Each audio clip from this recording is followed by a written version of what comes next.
இந்த நாள் இனிய நாளாய் அமையட்டும். 8/4/2026 ஏப்ரல் மாதத்திலே புதன்கிழமை, விஸ்வவாசு வருடம் என்கிற தமிழ் வருடத்திலே பங்குனி மாதத்திலே 25ஆம் நாள். இன்றைக்கு தேய்பிரையில் அஷ்டமி மாலை 5:48 வரை, பின்பு சப்தமி தேதி வந்துவிடும். கேட்டை நட்சத்திரம் காலையில 4:54 வரைக்கும் இருக்கும். பின்பு மூல நட்சத்திரம் இருக்கக்கூடிய ஒரு நாள். நமக்கு நிறைய கஷ்டங்கள், துன்பங்கள், தீய சக்திகள், அது அவங்க கண்ணோம்மல், இவங்க என்ன வச்சுட்டானோ சரி செய்வினை, அப்படி இப்படி ஏகப்பட்ட கன்ஃபியூஷன் இருக்கு நமக்கு. இந்த நெகட்டிவ் எனர்ஜி எல்லாத்தையும் தூக்கணும் அப்படின்னா அதுக்கு தான் இந்த தேய்பிறை சஷ்டி விரதம் அப்படின்னு பேர். இந்த சஷ்டி விரதத்துல முருகப்பெருமானை அரளிப்பூ கொண்டு நம்ம பூஜை செய்து வழிபடும் போது இந்த துன்பங்கள் எல்லாம் விலகி இன்பங்கள் நம்ம வாழ்விலே பெருகுவதற்கான வாய்ப்பை பெற்றுக்கொள்ளலாம் என்ற செய்தியுடன், இந்த காலையிலே நல்ல நேரம் 9:30 மணிலேருந்து 10:30 மணி வரைக்கும், சாயங்காலையில் 6:30லேருந்து 7:30 மணி வரைக்கும் இருக்கிறது.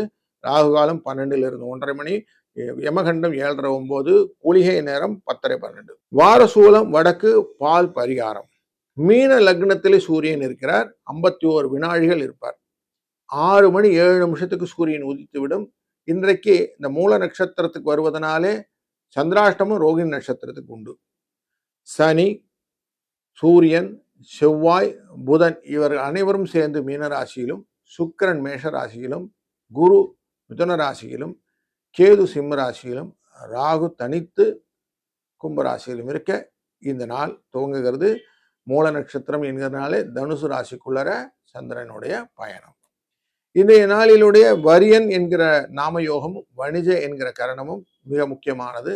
ஆடு மாடு எல்லாம் வாங்கணும் அப்படிங்கிறவங்களுக்கு இன்னைக்கு நல்ல நாள், தாராளமாக வாங்கலாம். அதே மாதிரி ரத்தினங்கள்லாம் வாங்கணும்னு யோசிச்சிங்கன்னா அதுக்கும் நல்ல நாள் இன்னைக்கு. கன்னி ராசி நண்பர்களே, 4ஆம் இடங்கிற மாத்ருஸ்தானத்துக்குள்ள 11வது இடத்துக்குரியவர் இருக்கிறார், லாபத்துக்குரியவர். அதனால உங்களுக்கு இன்னைக்கு யோகமான நாள். குருவும் பார்க்கிறார் உங்களுடைய ராசியின் 10ஆம் இடத்துல இருந்து. தொழிலில முன்னேற்றம், எதிர்பாராத வகையில சில சம்பள உயர்வு, அதிகப்படியான வேலை பளுகள் குறைந்து உங்களுக்கு ஒரு நல்ல சூழ்நிலை, வெளி வர்த்தகத்திலே நிறைய முன்னேற்றங்கள், முக்கியமாக குடும்பத்தில் இன்னைக்கு கொஞ்சம் அன்பு, அரவணைப்பு, கொஞ்சம் சந்தோஷங்களை நீங்கள் இன்னைக்கு அதிகமாக பகிர்ந்து கொள்ளக்கூடிய சூழ்நிலை இன்னைக்கு நிறைய இருக்குது. அதனால் இன்னைக்கு ஒரு வைப் டேன்னு வச்சுக்கலாம். 2, 3 என்ற அதிர்ஷ்ட எண் இன்னைக்கு துணை நிற்கும். அதுபோல இன்றைய நாளில முருகனை வழிபடுதல், சஷ்டி விரதம் இருத்தல் சிறப்பாகும். வாழ்க வளத்துடன்.